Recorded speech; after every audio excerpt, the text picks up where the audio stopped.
All right, we are back with another recording of the Healthy Swag. We are down one brother, but he is doing the Lord's work, seeing patients. I understand. On call this weekend. We gotta fill in. This is my brother Luther. He heard the last show on porn with Dr. Myron Edmonds and had a few comments, and we said let's just record it. Let's see where it goes. And I always knew when I stopped that last conversation, I knew a follow-up needed to happen. In fact, this might be a series because there's so many branches you can go into this. And so I don't know where to start. I guess I'll start with this disclaimer. Let's start with the disclaimer. None of us are experts on porn and masturbation. None of us are experts on sexuality. But we have life experiences to bring to this conversation. That's what we're bringing. Yes. So, Luther, where do you want to start? I think. Or do you want me to start? First of all, let me just say I love the podcast. I love you, brothers. I love what you're trying to do. I appreciate it. I listen and watch all the time. So let me start there. When I was listening to the episode, though, it just was like very anti-porn. And there was no room for nuance.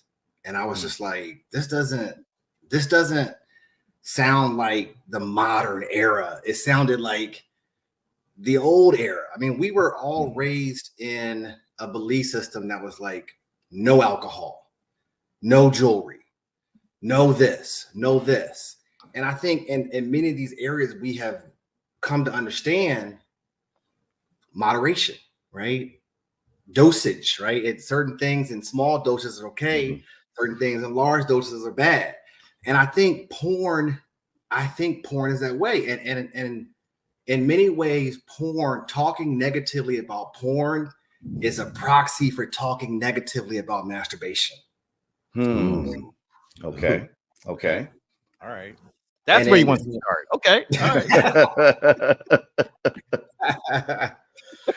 Hold on. Do you remember the infamous stash? That's right. I do. In the woods. He was there. Okay. He was there. I remember the stash. I remember. No, let me add to the story. So Isaac told the story that he got caught. My mother took the stash. Isaac stole the stash back from my mom and then got caught again. I completely forgot about that. Wow. Yeah. Early signs of an addiction. There you go. Whoa, started early. My mother should have gotten a therapist at the age of 10 or 11. 10 or 11. Yeah. And so here's the shocking part of that.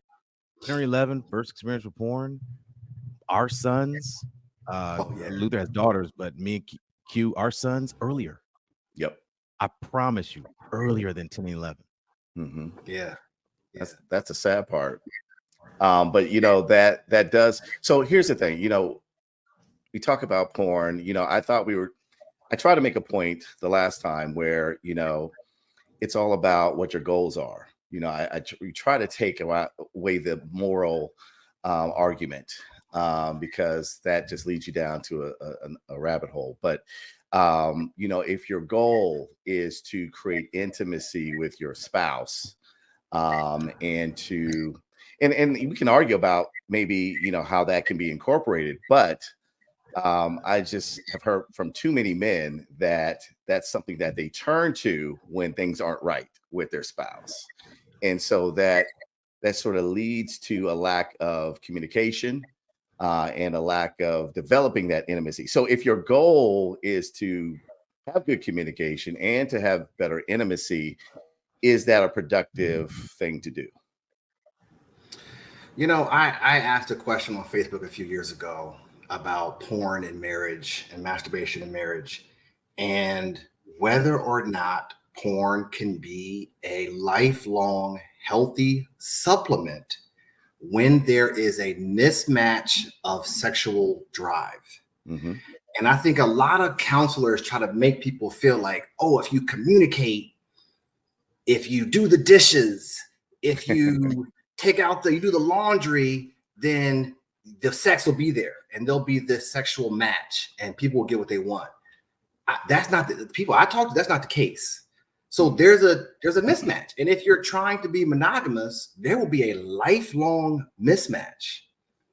Can porn and masturbation be a healthy supplement to that keep you from making risky sexual decisions? And I think that's a part of the nuance of conversation. So it sounds like you're entering in to Q's question, a more healthy goal. So an alternative goal, let me say alternative goal that porn could serve. So if you separate the two and say, if you're trying to be more intimate with your let's say partner, porn doesn't help. If you're trying to, like you said, if you're trying to, how would you best state it? If you're trying to cover that gap, if you're trying to cover that, porn is a much more productive source of filling that gap than another woman in the relationship, or strip clubs, or I don't know how else you do it, but is that what you're saying? Is that accurate? Yeah, I'm saying that is a realistic life choice that many men and women are making. That when you tell people no porn, and when you tell people porn is dangerous, which it is, like everything technically can be dangerous taken to its full extreme. And we have bad stories about sugar and bad stories about, all the things.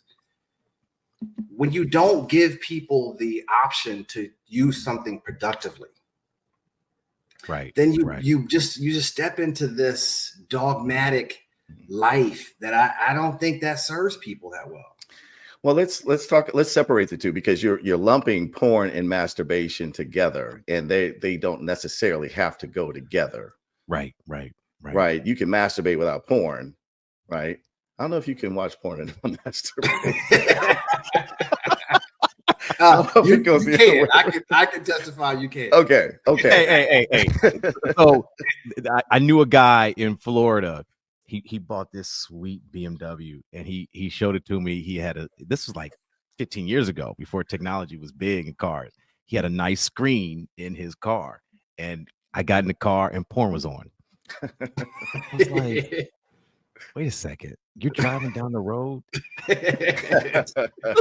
Like, eyes on the road. You're driving down the road. Yeah, you're not masturbating. This is just, you're watching porn to be watching porn. Just for sport. Wow. Yeah. Well, I mean, here, let's be honest though. Let's just tell like it is. I mean, porn can be very addictive, and it's slippery slope. And there are brothers who have a lifelong addiction to porn. And when you have an addiction, and when it is affecting your relationships, affecting your productivity, then that's a problem. Just like with alcohol, or with anything that you use to get that dopamine surge. And so that's why I think we have to be careful as men, not to necessarily say, just like alcohol, not to say, hey, there's nothing wrong with it. No, it's a very addictive thing to get into that has ruined marriages, in some instances. So let's not totally sanitize it. But I think that's the crux of where many parents just struggle with. How do you present a message of that, if taken to the extreme, this can be very damaging? And you fill in the blank, like you said, alcohol, porn, marijuana, even though it's legal now, taken to the extreme, it can be very addictive and problematic. How do you present a message to a 16-year-old that just hit puberty, an 18-year-old that's going to college? How do you present a message of moderation without it? It seems like our parents chose the easy route, which is don't do it. Don't do it. Don't do Sex, alcohol, masturbation, porn, fill in the blank. Just don't do it. That's the easy route. Yeah. But I don't think when we're that young, we can pump the brakes. I mean, my man, after he got his stash stolen, went back and re-stole it. There was some drive. So but you know, when we I don't think I was alone in that. I feel like there was an accomplice. no, I was not. I was not I involved. feel like I just was in not case involved Miss Palmer's watching. But I think, but there's something to be said about though, when you demonize something, you force it into the closet, and the closet is actually where problems happen. Mm-hmm. If guys at church can't talk about a healthy relationship with masturbation or porn, then now I'm in isolation, right? I'm in isolation and I'm doing this thing and I feel guilt about it. And that guilt can sometimes feed into this, this cycle where it gets worse and worse and worse because I don't have anyone to talk to about. I mean, that same concept with postpartum depression, they say just women talking about it can break them out of a cycle. If we don't give men the space to say, I'm doing this thing and it's not bad right now. Like I'm not addicted to it right now. I'm not struggling. It's not preventing me from getting to work on time right now. If we don't give men a place to say that, I think you're going to see more negative consequences down that road than having a healthy, nuanced conversation. I think the sweet spot is in describing porn not as evil, but as unpredictable and potentially damaging. And I think, and I'm glad. I love the alcohol comparison because that's how I presented alcohol to my sons. It's potentially damaging and addictive. But it's not evil. You're not wrong. Please don't have that guilt if you try it and if you do it. But you need to figure out your limits. You need to figure out time and place. You need to you in other words, approach cautiously, right? Mm-hmm, mm-hmm, right, mm-hmm. right. I think when, just like with alcohol, with porn, I mean, particularly you talk about when we're young and or our boys watching it or girls even, there are these expectations that you have from that are just really unrealistic. And like everything is exaggerated in that, and there are things that these actors are getting paid to do that may, that your girlfriend's probably not going to do. So, I think it sets you up for a warped sense of what sex is and what intimacy is. Yes. And I think if you don't have a strong sense of that, I think that comes with marriage. And for some guys, it doesn't come at all. But I think it's harder when you're younger to try to understand the difference between the two, because all you're feeding yourself is this crazy stuff, and you think that's what sex is, and it really isn't. So I don't know, like just with alcohol, can you handle your porn? if you Great question. You know what I'm saying? Like, great question. Right. So you know how the Surgeon General puts these labels on packets of cigarettes?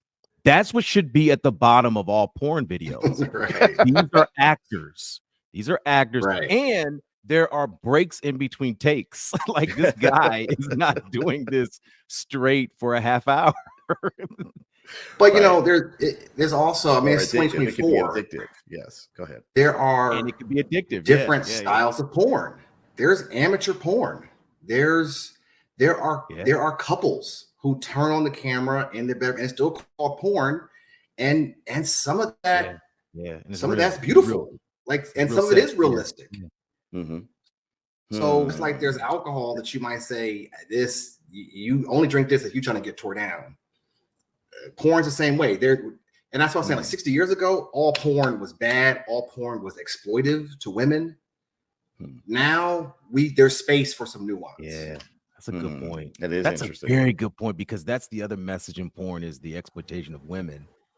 I would love to discuss that, but I like that you brought up there is some, and I don't even want to call it porn. It's videos of sex because it's not exploitative, it's not fake, but it's real. And you can learn from it. I'm sure couples watch it together. I'm glad you brought that up. That's good. It can be educational. Mm-hmm. You know, I remember being at a friend's house who we found some books in his parents' library, and I think every couple in our parents' generation had The Joy of Sex. This book. But like in this book, I mean, it just goes through all positions and this and that or whatever. And I mean, it was educational. You know, some people can see naked people on paper and say that's porn. You know, I guess so. There's some room for interpretation. But I do want to pivot just a little bit because we tie porn in with masturbation, but they're different things, right? And so I think boys grow up probably learning how to touch themselves or, you know, oh, what that, you know, pretty early.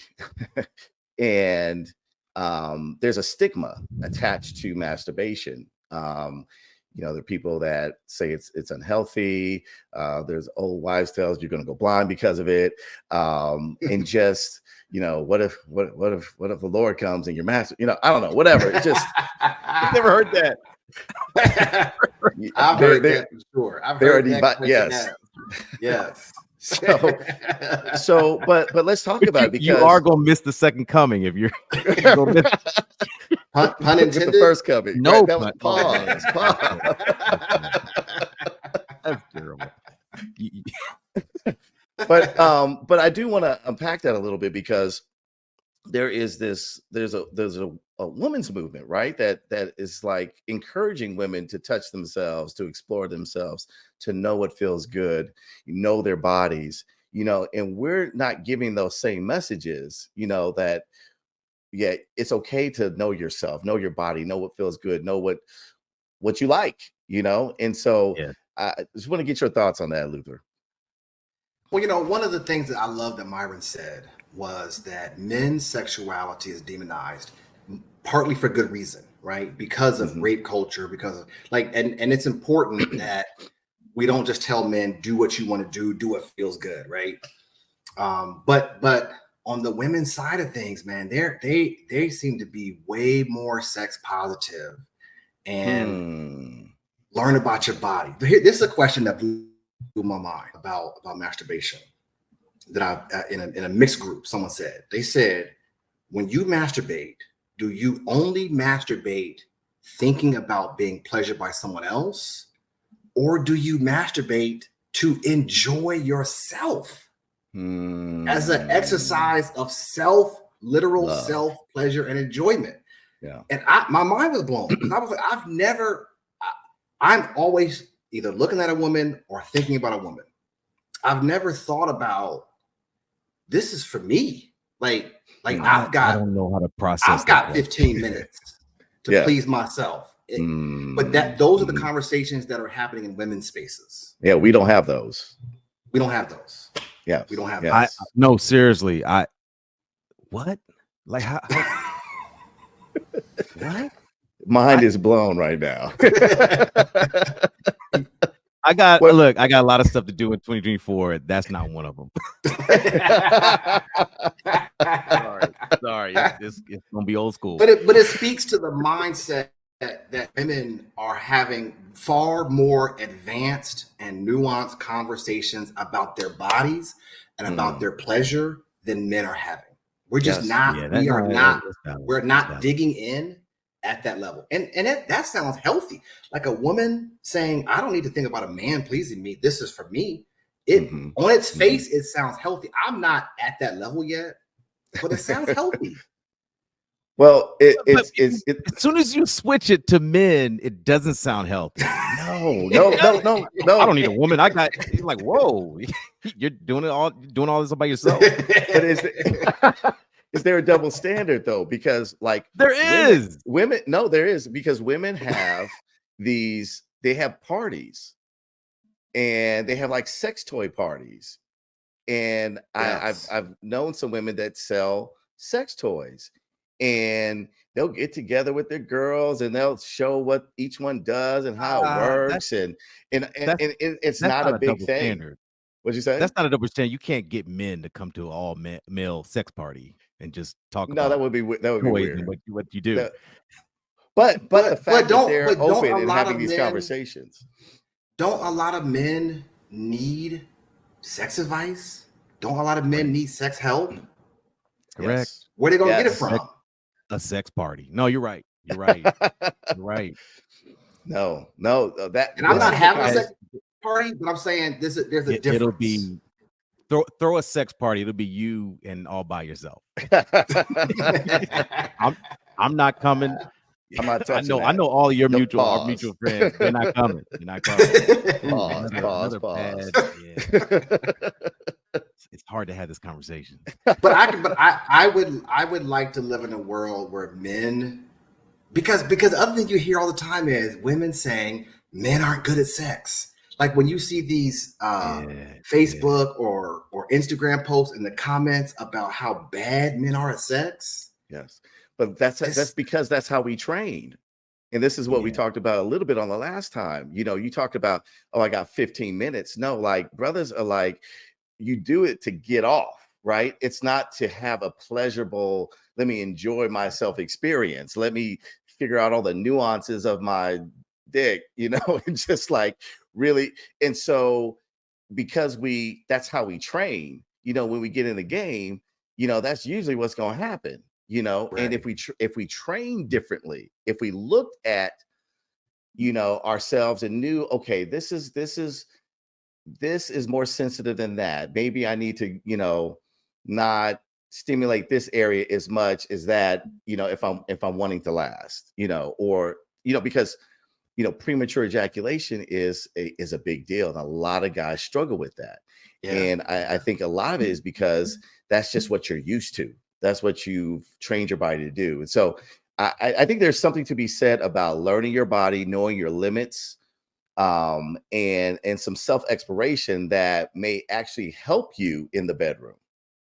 Yeah. So when we talk about goals, let's go back to the goals conversation. What if your porn and your masturbation and whatever you do outside of an actual woman, what if your goal was to improve your actual performance? That makes that activity completely different. Because now you're training, and brothers know how to train. Now you're training for something Well, different. and that was my experience when I was in my 20s. You go online, how do you last longer? And the advice I saw was edge yourself. I don't know if you want to get graphic. Yes. Edging is bringing yourself close to masturbation and then stopping, and then bring yourself to ejaculation and stopping. Mm-hmm. Bring yourself close and then stopping. I did that, and it helped. It worked for me, and I used porn. So to Isaac, to your point, if we think about it as a way to improve our sex lives, then we won't look for the extreme and ridiculous thing. We will look for couples that look like us, that sound like us, that move like us. Right. And that is a healthier way to approach porn. Yeah, the other good disclaimer for this topic and conversation is this is for grown men, because porn is like grabbing a loaded gun. This is not for your 14-year-olds, 16-year-olds. This is for grown men that have a goal, understand themselves, interested in what their limits are, know how to back off, how to turn on. This is a grown man conversation dealing with porn. And it's interesting that we started the conversation with our young boys are entering porn at a younger age. That's damaging because you don't know what to do with that. You do not know what to do with that.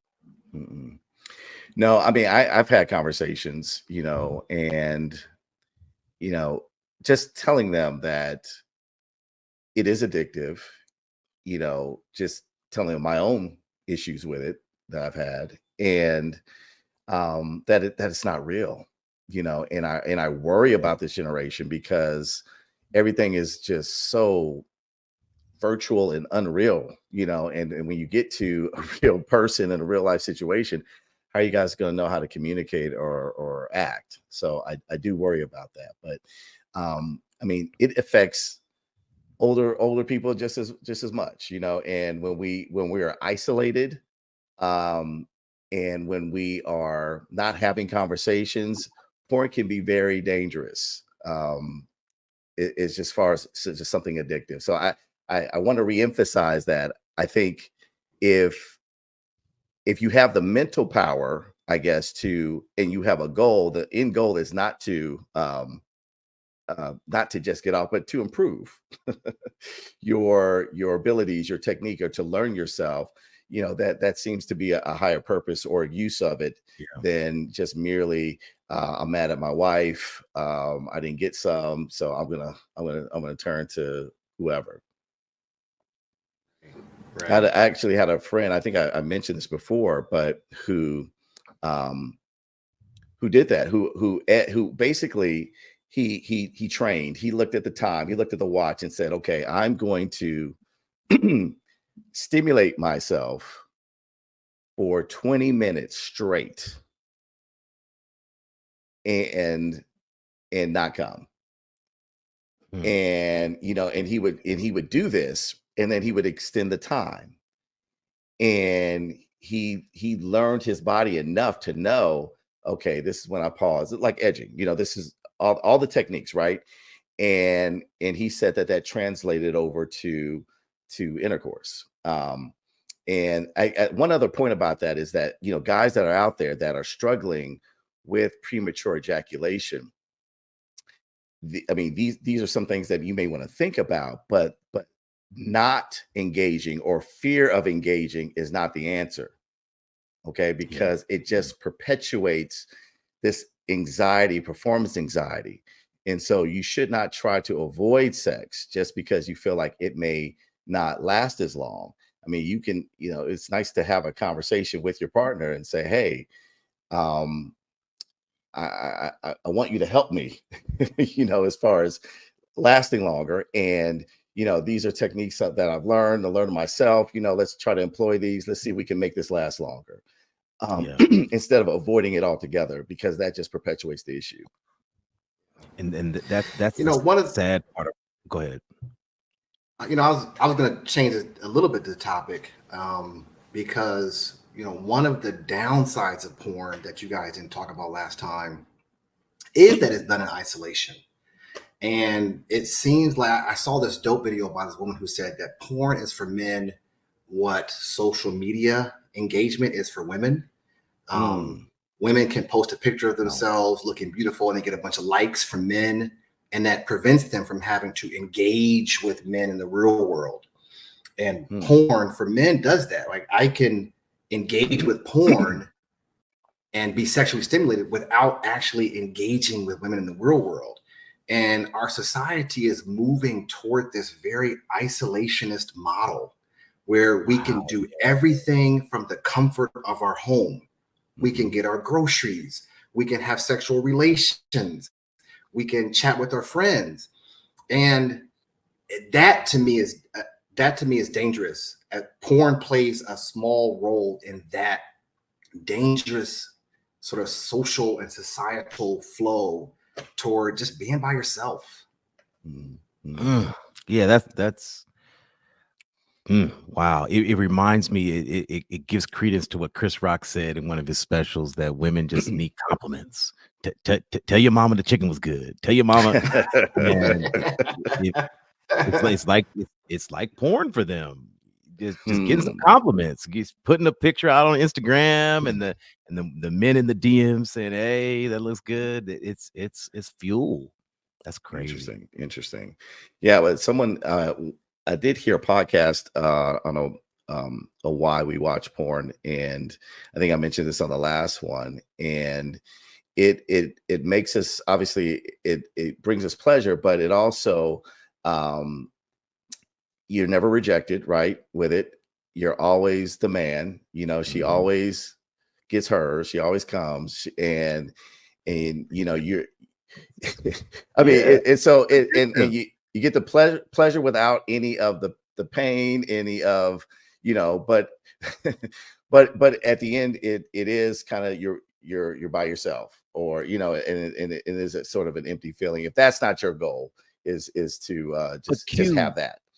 You also get the pleasure without the intimacy that brings a woman to that point, a live woman. You just start porn and she's ready. Yeah. But really good sex, really good sex starts with intimacy. There's sex in the middle and there's intimacy at the end. Right. That's really good sex. And so that's the damaging part of porn, is that you don't learn to give a woman what she needs in the beginning. You don't have a pregame. You don't have a pregame. You have zero You gotta have pregame. And what one of the things Marvin said was, he was having sex with his wife for years and never in her head. And so, like, guys, we need to be thinking strategically, not in an effort to get some, but how do we get in our head? How do we reach those parts of her that, the calls that she's making, the needs that she has? How do we figure that part out? And I think what his point was, if we can put in that work and understand that and do that pregame, establish that trust, establish just I care more. I care about you more than I care about getting off, then things will flow naturally. And I think that was the point. Now that doesn't always happen, but I guess in an ideal situation that should happen. That should be the goal, at least. That's good. That's good advice. Good advice. All right, man. I think we have beat this thing. Come on, don't say that, Q, man. Come on, Q. Come on, man. I can't help it, man. I'm a urologist, man. I can't help it. It was fine. Hey, we never pass the age of 12. We really don't. We never pass the age of 12. Everything is sexual for us. We're still those kids oohing and ahhing at the magazines that are like, what is this? Right. Yes. Right. Men gonna be men. Yes. Yep. So listen, Luther, thank you, man, for joining us on this discussion. I think we gotta have him back. We gotta have him back. Yes. Yo, good stuff. Keep up the good we have work. to do more shows that elicit comments from him. That's what we have to do. If he called me and was like, hey, wait a second, hold on, I heard this show. That's what we gotta do. We gotta say some more stupid stuff on air. Yes. To get the doctor out.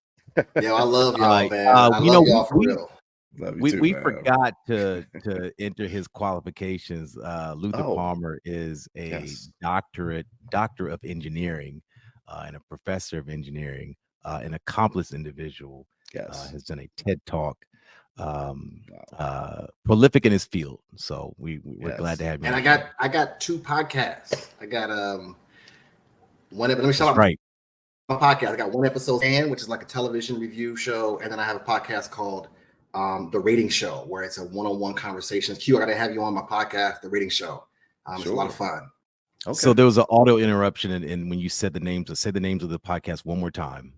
One Episode Stand and The Rating Show. Good. You can find them on all the podcast platforms. Check them out. What One Episode Stand? What is that? Yeah, it's like a play on One Night Stand, but we watch the first episode of a new show or streaming series, and we talk about it. And we gotta tell people what's the premise of the show. The acting was good. We cracked some jokes, a lot of tangents. It's that one's just more fun. Yeah. You said we. Are you on with someone else? You got a co-host? Yeah, Jobina Scott. She through Oakwood with Isaac and I. So yes. Yeah. I've heard the show a couple of times. They have good chemistry and good banter and good back and forth. Yeah. Nice. Good deal. We'll have to check you out, man. All right, y'all. Very good. Y'all have a good evening. Appreciate it. All right.